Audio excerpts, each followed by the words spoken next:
Hello everyone, how are you? I hope you all are good. आज हम लोग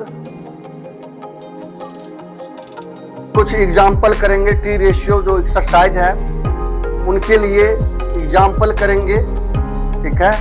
और एग्जाम्पल जो होगा आपको आर एस अग्रवाल बुक से भी होगा, एनसीईआरटी बुक से भी होगा, आर डी शर्मा बुक से भी होगा, एग्जाम्पल भी होगा, एक्सरसाइज के अंदर का भी क्वेश्चन होगा। ये एग्जाम्पल करने के बाद आप कोई भी बुक उठा लीजिएगा किसी भी पब्लिकेशन का, चाहे एनसीईआरटी हो या आर एस अग्रवाल हो या आर डी शर्मा हो या अदर पब्लिकेशन की बुक, निश्चित रूपेण आप लोगों से सारी बुक सॉल्व हो जाना है। सारी बुक, कोई भी बुक आप बनाइएगा ना वो बन जाएगा, कोई भी प्रॉब्लम आप लोगों से जो है दूर नहीं जाएगा, सारा का सारा प्रॉब्लम सॉल्व हो जाएगा। लेकिन इसको पढ़ने के बाद, हाँ, अगर जो इस वीडियो को देखने से पहले इंट्रोडक्शन ऑफ ट्रिगोनोमेट्री है, वो इंट्रोडक्शन ट्रिगोनोमेट्री का जो इंट्रोडक्शन दिए है, इंट्रोडक्शन वाला पार्ट जो है वो वाला पार्ट जरूर देखें, ठीक है। और अगर आप लोगों को वीडियो अच्छा लगे तो लाइक सब्सक्राइब ये भी करना है, शेयर कर दीजिएगा तो और अच्छी बात है, ठीक है। तो शुरू करते हैं, स्टार्ट करते हैं एग्जाम्पल से। एग्जाम्पल का एक क्वेश्चन, एग्जाम्पल में एक क्वेश्चन लिए है कि in triangle ABC angle B is 90 degree. In triangle ABC angle B is 90 degree, AB is equal to 4 centimetre, BC is equal to 3 centimetre. Find the all T ratios of angle A and B. Find the all T ratios of angle A and B. कहता है angle A और angle B के respect में all T ratios निकालने हैं। यानी all T ratios का मतलब हुआ all 6 ratios हमको निकालने हैं, हमको फाइंड करना है। तो ये एंगल A और B क्या होते हैं? ये एक्यूट एंगल होते हैं। और हम जो all T ratios जो निकालते हैं ना, एक्यूट एंगल के रिगार्डिंग ही हम निकालते हैं। ये सभी बात आप लोग जानते ही हैं। अगर आप लोग अगर इस बात को नहीं जानते हैं तो पिछला वाला वीडियो को जरूर देखिए, तब सारा चीज अपने आप समझ में आने लगेगा, ठीक है। तो सबसे पहले इस टाइप के प्रॉब्लम को बनाने से पहले हम क्या करते हैं कि फिगर को ड्रॉ कर लेते हैं, ठीक है। डायग्राम को हम अच्छी तरह से बना लेते हैं। डायग्राम जैसे जैसे कर रहा है उसी तरह से हमको बनाना है डायग्राम। तो स्टार्ट करते हैं डायग्राम। कहता है in a triangle ABC angle B is 90 degree. जब एंगल B 90 डिग्री है तो इसका मतलब है ट्रायंगल जो है राइट एंगल ट्रायंगल है, क्योंकि राइट एंगल ट्रायंगल का ही वन एंगल मेजर 90 डिग्री होता है। तो यानी राइट एंगल ट्रायंगल है। तो राइट एंगल ट्रायंगल सबसे पहले हम बना लेना है हमको राइट एंगल ट्रायंगल, ठीक है। पहला काम क्या है मेरा कि राइट एंगल ट्रायंगल बना लेना है। इस तरह का जब क्वेश्चन है तो सबसे पहला काम क्या है मेरा कि राइट एंगल ट्रायंगल को ड्रॉ करे, ठीक है। अब राइट एंगल ट्रायंगल का नाम क्या है? ABC। तो इस ट्रायंगल का तो नाम ABC होगा, लेकिन ABC होगा तो सबसे पहले हमको ध्यान में देना होगा कि 90 डिग्री कहाँ पे है। 90 डिग्री इस फिगर में यहाँ पे है और 90 डिग्री का क्या नाम है? B नाम है। तो यहाँ पे हम B को शिफ्ट कर देंगे, ठीक है। अब ABC में B का नेमिंग हो गया। बाद बाकी जो दो वर्टिसेज बच गए ना ट्रायंगल का A और C, इसको मेरी मर्जी है कहाँ रखे, यहाँ रखे या यहाँ रखे, कहीं से भी हम स्टार्ट कर सकते हैं। यहाँ से भी हम स्टार्ट कर सकते हैं, यहाँ AB तो यहाँ C है। सिर्फ हमको जो है ना ये राइट एंगल को ध्यान में रखना है कि राइट एंगल कहाँ पे है। जहां पे राइट एंगल है देखेंगे राइट एंगल का क्या नाम है। जैसे यहाँ पे राइट एंगल बना तो राइट एंगल का B नाम है, तो यहाँ B रख दिए। बाद बाकी जो ये दो एंगल है A और C, जो ये दोनों वर्टिसेज है ट्रायंगल का, ये दोनों एक्यूट एंगल है। एक्यूट एंगल को हम A को यहाँ शिफ्ट कर दिए तो C को यहाँ शिफ्ट कर दिए। हाँ, अगर C को यहाँ शिफ्ट करते तो A को यहाँ शिफ्ट करते। ये एक्यूट एंगल को हम कहीं भी शिफ्ट कर सकते हैं, ये दोनों जगह में कहीं भी शिफ्ट कर सकते हैं।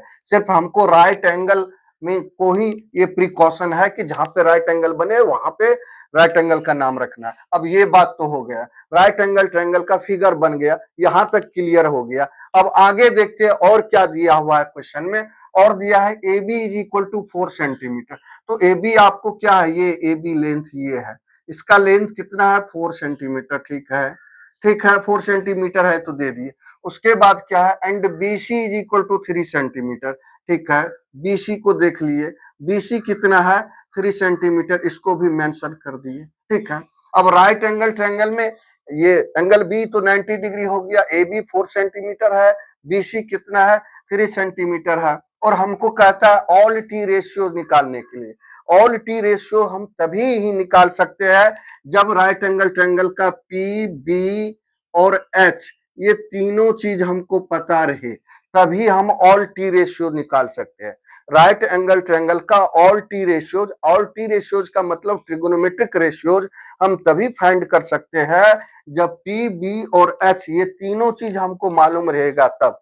तो अब इस तीनों चीज में और ये भी कहा जा रहा है कि ये in a triangle A B से angle B is equal to 90 degree, ठीक है ना, angle B 90 degree, A B 4 centimetre, B C इतना, तो ये एंगल एक्यूट एंगल क्या हो गए ए एंड सी, यहाँ पे बी नहीं देना है, यहाँ पे सी देना है, ठीक है। तो कहता है कि ऑल टी रेशियो निकालने हैं। ऑल टी रेशियो हम तभी निकाल सकते हैं, ऑल टी रेशियो तभी निकाल सकते हैं जब पी बी एच तीनों चीज हमको मालूम रहेगा, तभी हम ऑल टी रेशियो हम निकाल सकते हैं राइट एंगल ट्रायंगल के लिए। तो ऑल टी रेशियोज में ये तीन साइड तो हमको ट्रायंगल का जो 3 साइड्स पी बी एच चाहिए, जिसमें हमको एच मालूम नहीं है, एच जो राइट एंगल के जो अपोजिट साइड होते हैं, जो एसी है, जो इसी को हाइपोटेन्यूज बोलते हैं और इसको एच से डिनोट करते हैं। एसी जो है हाइपोटेन्यूज हो गया और इसको एच से डिनोट करते हैं, ये चीज हमको मालूम नहीं है, तो पहले इनको एच को भी मालूम कर लेते हैं। तो अब सॉल्यूशन इसका करते हैं।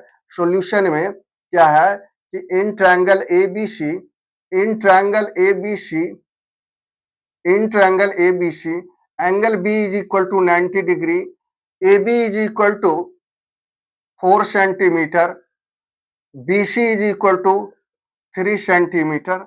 अब निकालना हमको ए सी।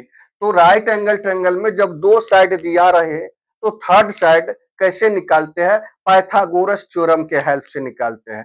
फिर से एक बार इस बात को सुन ले, अच्छे से जान ले कि राइट एंगल ट्रायंगल में अगर 2 साइड्स दिया रहे तो थर्ड साइड हम कैसे निकालते हैं, पाइथागोरस प्रॉपर्टी के हेल्प से हम निकालते हैं। तो यहाँ एबीसी राइट एंगल ट्रायंगल है, ए बी दे रखा है, बी सी दे रखा है, 2 साइड दे रखा है, थर्ड साइड एसी हमको निकालने है। तो थर्ड साइड कैसे निकालेंगे, पाइथागोरस प्रॉपर्टी के हेल्प से। तो बाय पाइथागोरस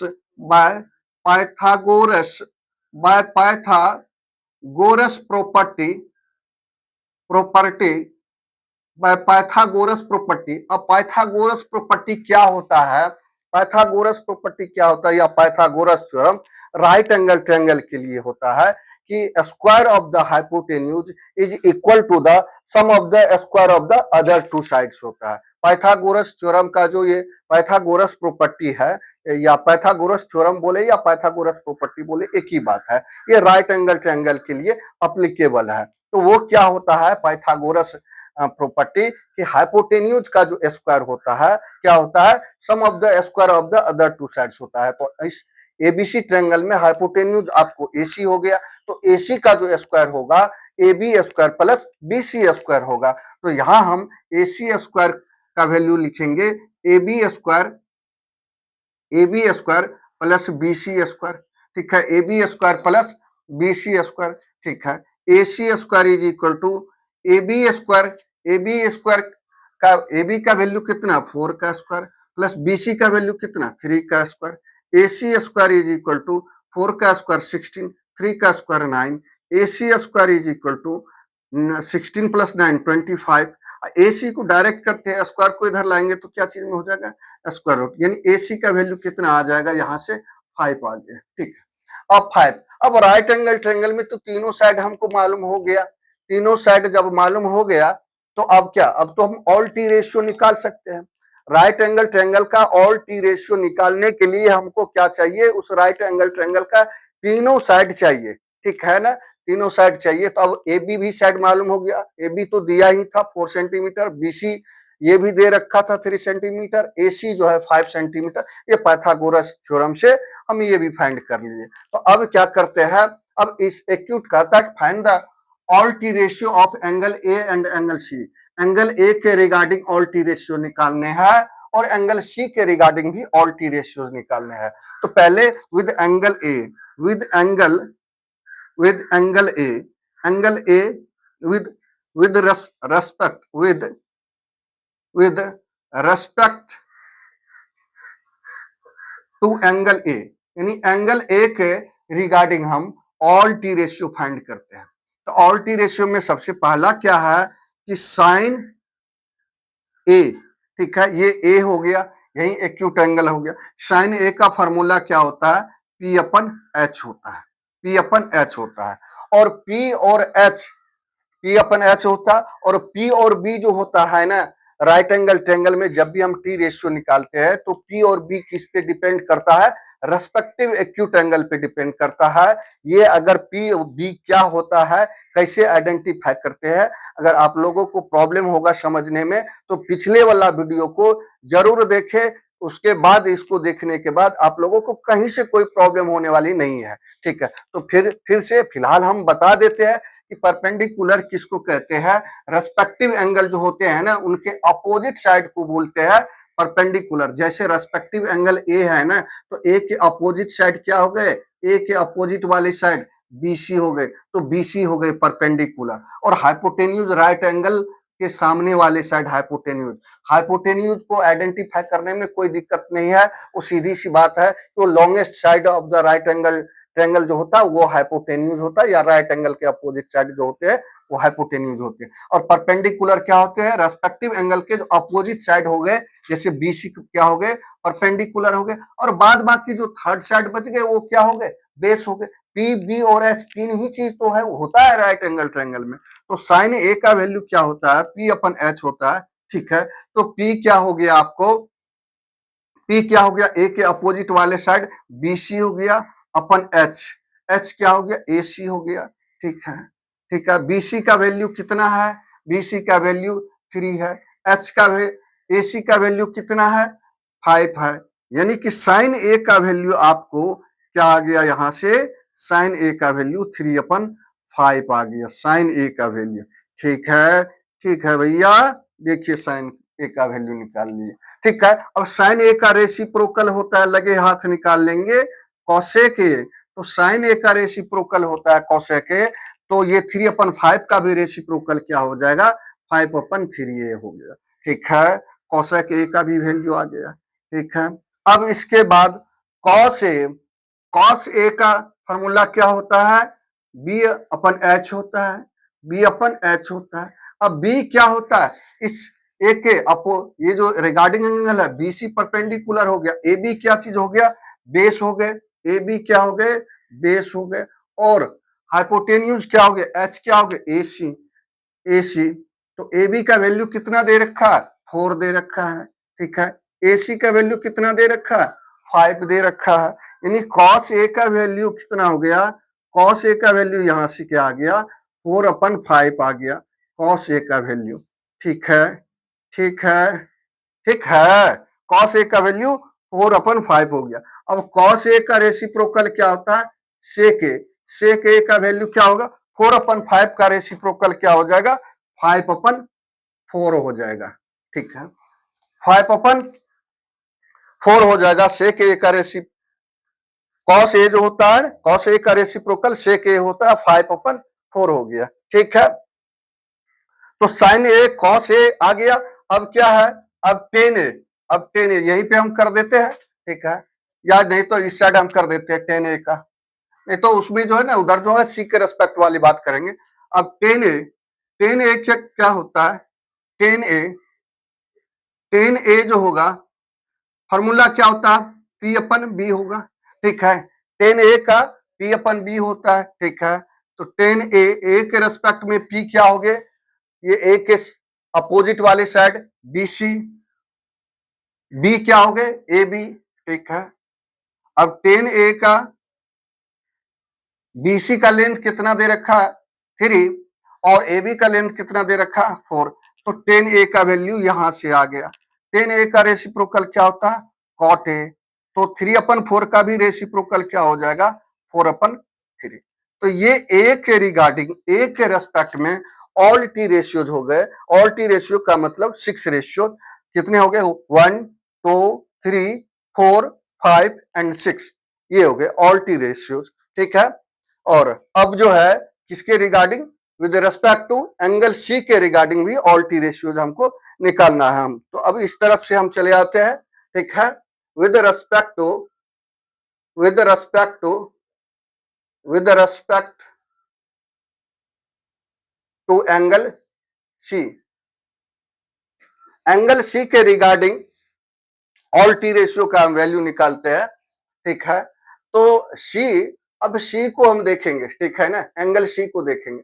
अब इसको हम क्लीन कर देते हैं। तो सी को रेस्पेक्टिव एंगल माने हैं, तो सी के जो अपोजिट साइड हो गए वो क्या हो गए? परपेंडिकुलर हो गए। अब परपेंडिकुलर क्या हो गए? जो रेस्पेक्टिव एंगल होते हैं उनके अपोजिट साइड होते हैं। ये चीज मैं बार बार कह रहा हूं। और इससे पहले वाला वीडियो में परपेंडिकुलर, बेस, हाइपोटेन्यूज कैसे आइडेंटिफाई करते हैं, ये सारा चीज का हम क्लियर किए हैं। ठीक है ना। तो जिन बच्चा पार्टी को ये प्रॉब्लम होता है परपेंडिकुलर और बेस और हाइपोटेन्यूज को आइडेंटिफाई करने में, वो पिछला वाला वीडियो अवश्य देखे, जरूर देखे, और तब इनको समझने में कहीं से कोई प्रॉब्लम नहीं होगा। ठीक है। अब परपेंडिकुलर हो गए, ए बी हो गए, और बेस क्या हो गए? बीसी हो गए। और राइट एंगल के अपोजिट वाले साइड जो होते हैं वो तो हाइपोटेन्यूज होते हैं। हाइपोटेन्यूज के लिए एक ही नियम है। ठीक है। तो अब जो है, अब perpendicular with respect to BC, BC के रेस्पेक्ट में परपेंडिकुलर ए बी हो गए, बीसी क्या हो गए? बेस हो गए। अब ऑल टी रेशियो हम निकालते हैं। साइन सी, साइन सी फॉर्मूला चेंज नहीं होगा, फॉर्मूला वही रहेगा, P/H होता है। ठीक है। अब सी के रेस्पेक्ट में P क्या हो गए? ए बी हो गए। P क्या हो गए? ए बी हो गए। और B क्या हो गए? ये बी सी हो गए। सॉरी, P/H, H क्या हो गए? ए सी हो गए। ठीक है। अब ए बी का वैल्यू कितना दे रखा? 4, और ए सी का कितना? 5। तो साइन सी का वैल्यू कितना हो गया? 4/5। ठीक है। अब देखिए एक चीज देख लीजिए, यहां देखने वाली बात है। साइन ए का वैल्यू कितना है? 3/5, और साइन सी का वैल्यू क्या हो गया? 4/5। दोनों साइन का ही, दोनों एक ही टी रेशियो है, लेकिन दोनों का वैल्यू अलग अलग है। अलग अलग इसीलिए है क्योंकि यहाँ एक्यूट एंगल ए के रिगार्डिंग बात हो रही है, यहाँ एक्यूट एंगल सी के रिगार्डिंग हो रही है। तो ट्रिगोनोमेट्रिक रेशियो का जो वैल्यू जो होता है वो डिपेंड करता है, एक्यूट एंगल पे डिपेंड करता है। वो एक्यूट एंगल पे डिपेंड करता है, ना कि ट्रायंगल के साइज पे डिपेंड करता है। राइट एंगल ट्रायंगल के साइज पे डिपेंड नहीं करता, वो डिपेंड करता है एक्यूट एंगल पे। ठीक है। तो साइन सी का रेसिप्रोकल कोसेक सी। ठीक है। कोसेक सी का क्या हो जाएगा? कोसेक सी, साइन सी का 4/5 है, तो 4/5 का रेसिप्रोकल 5/4।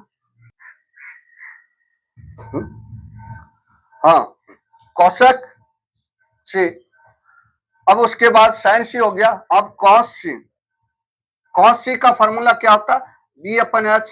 तो B क्या हो गए? ये जब P हो गए, ये H हो गए, तो BC क्या हो गए? B हो गए। BC/H क्या हो गए? AC। तो कॉस सी का वैल्यू क्या हो गया? BC का वैल्यू 3 और AC का वैल्यू 5। कॉस सी का वैल्यू यहां से आ गया। इसके बाद कॉस सी का रेसिप्रोकल सेक सी। ठीक है।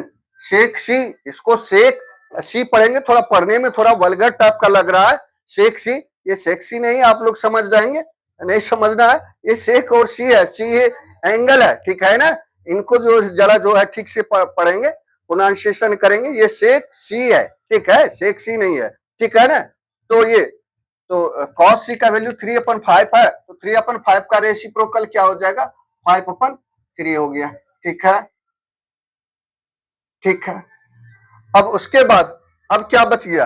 अब टेन सी, टेन सी, टेन सी का फॉर्मूला क्या होता है? P/B होता है ना। तो टेन सी, तो P क्या हो गया? सी के रेस्पेक्ट में P क्या हो गया? सामने वाले side A B, A B का वैल्यू कितना? 4 हो गया। ठीक है। और B क्या हो गए? B BC हो गए। ठीक है। BC का वैल्यू कितना? 3। तो tan c का वैल्यू यहाँ से 4/3 आ गया। अब tan c का रेसिप्रोकल क्या, cot c, ठीक है ना, cot c आ गया। तो tan c का वैल्यू 4/3 है, तो 4/3 का भी रेसिप्रोकल कर देंगे, 3/4 हो जाएगा। तो ये ऑल टी रेशियोज हुआ इस तरह से, ठीक है ना। इस राइट एंगल ट्रायंगल के लिए ये ऑल टी रेशियोज हुआ, ये फाइंड करना, ठीक है। हाँ, अगर आप लोगों को वीडियो अगर अच्छा लगे, समझ में आ रही सारी बात, तो क्या जाता है सब्सक्राइब करने में और चैनल को लाइक करने में, ये भी करना है, ठीक है। और इनको वीडियो को पॉज करके इनको स्क्रीनशॉट ले लीजिए और इनको नोट कर लीजिए।